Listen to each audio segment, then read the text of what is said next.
Hi!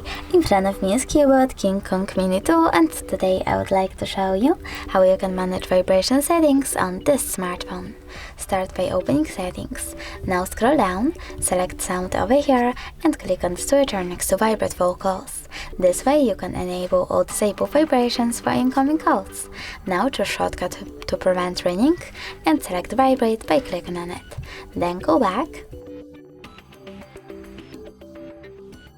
Scroll down, choose Advanced, scroll down again and click on the switcher next to Charging Sounds and Vibration to enable or disable vibrations for your charging.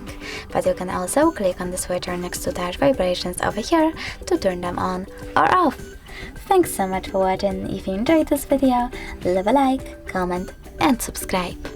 Bye!